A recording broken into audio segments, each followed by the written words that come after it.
E bora lá tá falando sobre futebol, galera. Dessa vez eu vou estar falando aí do elenco do Vasco, de tudo que vem se arrastando desde o ano passado para esse ano, com a questão de contratações, de lesões e o que esperar desse elenco, como que foi feita essas contratações de Alexandre Matos, com Ramon Dias, como foi esse planejamento. Vamos dar aqui uma visão, né?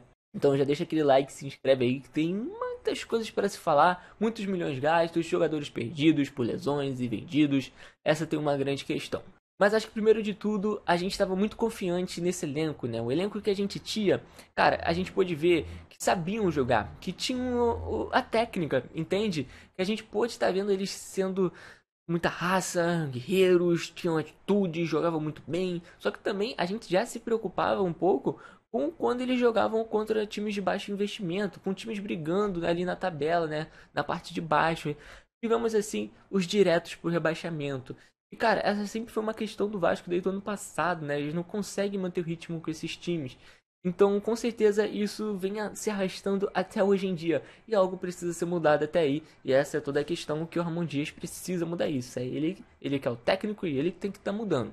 E uma outra coisa que a gente tinha desse elenco era uma espinha dorsal, muito bem vista, cara. A gente tinha ali Jardim, a gente tinha o Medel, a gente tinha ali Paulinho, a gente tinha Verratti, Payet, uma espinha dorsal. A gente não sabia como que ele voltaria, né, para esse ano, se ele aumentaria ali a gordura ou diminuiria a gordura dele e diminuir a gordura. Então podemos botar ele numa espinha dorsal. Tinha o Piton também, que a gente não sabia se ele ia continuar e o Vasco conseguiu segurar. O PH demonstrando ali, cara, bons jogos, fazendo bastante assistência, jogando bastante, correndo, defendendo. Então, cara, são jogadores aí que tinham uma espinha dorsal dentro do elenco. E claro, o Vasco com certeza ali sabia aonde precisava investir. A gente tem ali volante, também precisava de um zagueiro que corresse, porque a gente só tinha zagueiros velhos. E claro, jogadores de ataque lado de campo, seja direito, seja esquerdo, volante e alguém de criatividade para caso o Payet não jogasse, ter alguém para estar substituindo ali o Payet. E bem, em toda essa questão a gente já precisava de certas peças e que todo mundo sabia, né? E logo depois também a gente acabou perdendo o Gabriel Peck e acabou perdendo o Marlon Gomes, que nem era sempre titular, vinha com uma reserva que era bom, né? Porque no jogo do corria, podia estar decidindo de alguma forma nessa corrida, tentar driblar, tentar fazer alguma coisa, então era um bom reserva, sabe? E cara, então são dois jogadores que eram muito importantes, jogadores da base, foram vendidos. Até aí tudo bem. Se entra dinheiro, pode ter algum investimento. Sabendo que não existe só o custo de jogadores, né? Tem salários, tem bônus, tem toda uma estrutura por trás, tem material humano por trás, sabe? Então, esse, obviamente, não era um 100% de eficaz que esse dinheiro poderia retornar como outro jogador. Com certeza uma parte poderia estar entrando. E claro, um orçamento ali que a gente já tinha para essa janela e com certeza para estar pegando essas lacunas.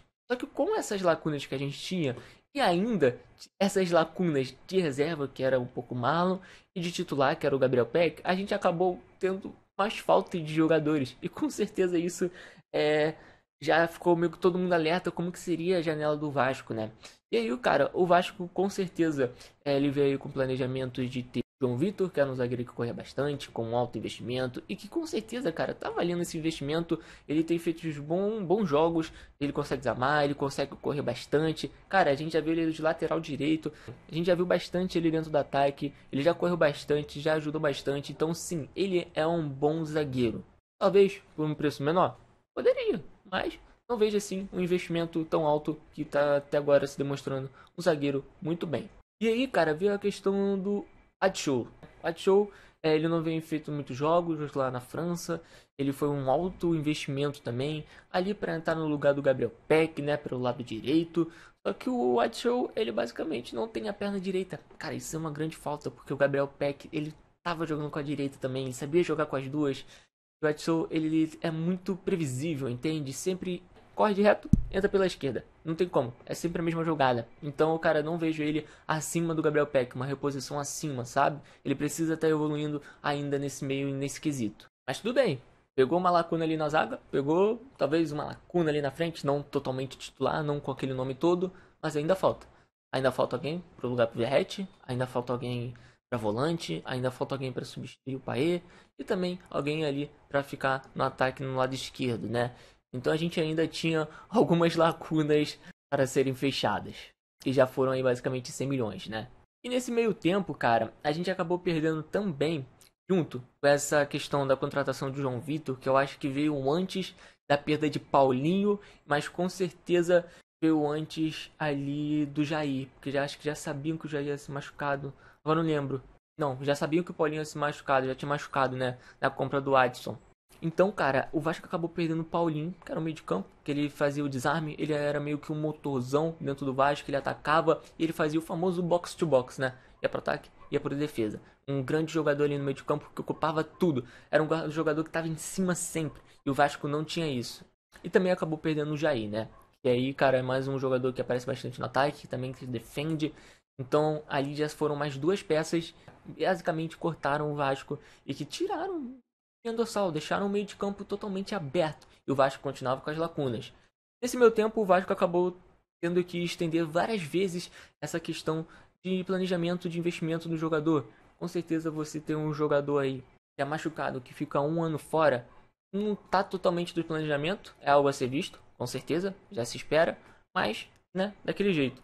Mas com certeza, se planejar para ter dois jogadores com o mesmo problema, irmão, é totalmente azar. É muito azar. Titulares ainda, que estavam jogando como titular, é simplesmente fora do comum. Então imagina você trazer lacunas e ter trago titulares ainda. Cara, o investimento precisa muito ser muito mais alto do que se planejava.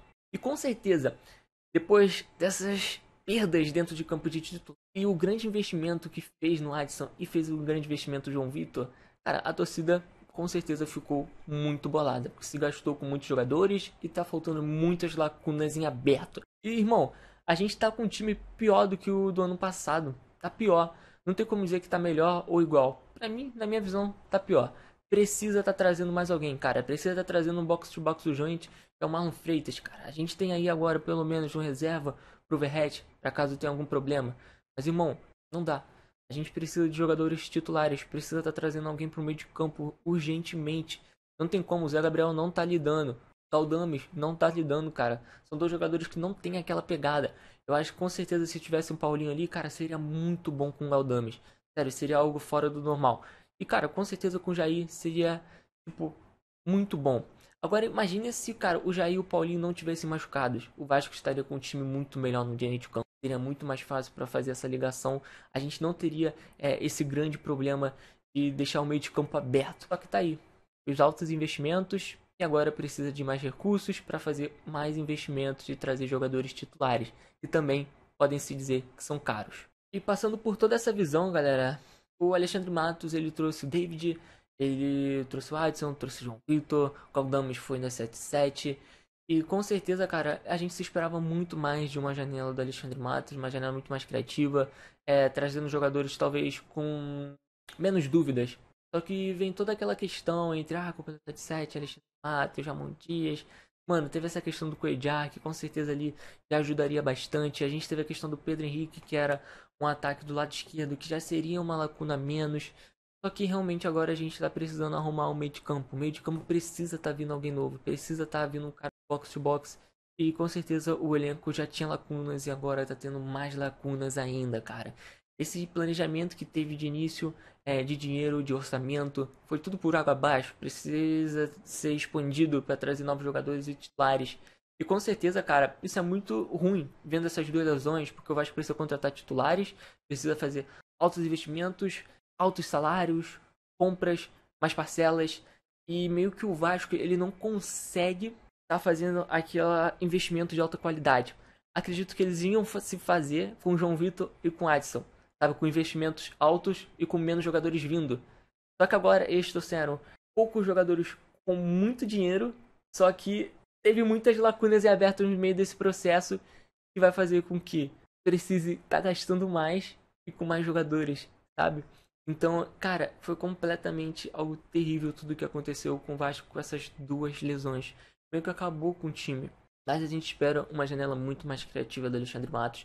E realmente espero que nessa questão do meio do ano já tenha investimento, né? Porque vai ter o aporte, se não me engano, é em setembro. E aí o Vasco pode estar com um novo orçamento. E claro, a janela do meio do ano é muito importante, né? Onde que vem os jogadores, digamos, com mais nome. E é o que a gente espera de uma janela do Alexandre Matos. E não venha com nomes duvidosos. Como assim foi? Talvez o Watson e talvez aí o David com certeza. E talvez o Cleiton também aí, que por mais que ele tenha um bom número na última temporada, o André Silva também era um jogador que vinha com mais números, sabe? Eu acho que o pessoal ia ter menos dúvidas. Aí com o Cleiton já tem mais dúvidas, entende? Então isso foi uma grande questão, cara. Eu vejo que precisa contratar. Não tem jeito, vai precisar contratar. Com certeza o elenco que tem agora, não vejo indo longe da Copa do Brasil. Mas se tivesse o Paulinho Jair, pra mim, com esse elenco, eles poderiam estar indo mais longe na Copa do Brasil. E além do Vasco ter que estar comprando toda hora, o Vasco precisa renovar, né? Precisa, vai aumentar o salário, vai aumentar bônus e vai aumentar tudo. Então, ainda mais gastos. Mas com certeza o Vasco consegue arrecadar muito dinheiro, tem uma torcida gigantesca. O problema é o estádio. Tem uma capacidade muito pequena, né? Tem a questão de patrocinar do Master aí. Então, vendo quanto que vai ser. O Vasco deve estar lucrando aí uns 50 milhões com o patrocinado do Master. Tem a questão também da capa, né? Que só paga, eu acho que 600 mil por ano pelas camisas. E, mano, isso é horrível. Com certeza no ano que vem já vai ter um novo fornecedor que deve estar pagando aí mais 50 milhões para ser fornecedora do Vasco, né? Acredito eu que vai estar vindo com investimentos maiores. Mas também é o último ano, né? Com investimento, com aporte. Eu acho que é o menor aporte, se eu não estou enganado. Então o Vasco precisa estar aumentando as receitas. O Vasco precisa estar pegando o Maracanã para aumentar as receitas mais ainda. Claro, eu acho que também tem a questão de placas de publicidade e tudo mais. Então, cara, é muito importante que o Vasco consiga estar brigando pelo meio de tabela ali sem sofrer, sabe? Tentar beliscar ali uma pré-Libertadores. Só que, cara, a gente vendo com o elenco que tem, não tem. Não vai pegar. Não vai pegar nesse primeiro turno. Não vejo, cara, o Vasco melhorando nesse primeiro turno com o elenco que tem hoje. Precisa contratar. Se contratar nessa janela que vai abrir nacional, com certeza pode estar chegando ali no meio de tabela. Acho que o elenco que tem hoje, cara, tá muito difícil de se ver. O meio de campo tá totalmente perdido. Não tem garra. Então espera aí, mano, que até o próximo mês acho que consiga estar contratando alguém aí pra ficar no meio de campo urgentemente. Porque senão não vai longe da Copa do Brasil. Vai passar sufoco. Não vai longe ali no Campeonato Brasileiro no primeiro turno. E cara, o Vasco não pode passar de novo o que passou no ano passado. Acredito eu que não vai passar porque agora a gente tem o Ramon Dias, sabe? Então acho que vai ser muito mais tranquilo. Só que mesmo assim, os outros times estão fazendo grandes investimentos. O Vasco não fez uma boa janela. Todo mundo esperava uma boa janela. Dessa vez não fez, cara. É muito preocupante a gente ver a situação de hoje em dia. Não tem outro jeito a não ser contratar. Sério, eu vejo com muito azar essas duas lesões de jogadores titulares. Foi terrível, sabe? Porque o Vasco poderia estar criando campo não, né? Criar um time reserva. E, irmão, só vai ter time reserva por ano que vem, que é quando o Paulinho Jair volta. Se fizer uma boa janela também, né? E caso, deve estar perdendo também o Piton pro ano que vem. Com certeza deve estar saindo. Cara, sei lá. Só espero que o Vasco contrate nessa janela que vai estar abrindo nacional. Não tem outra fórmula. Pelo amor de Deus, o Zé Gabriel precisa ser reserva, tá bom? Precisa.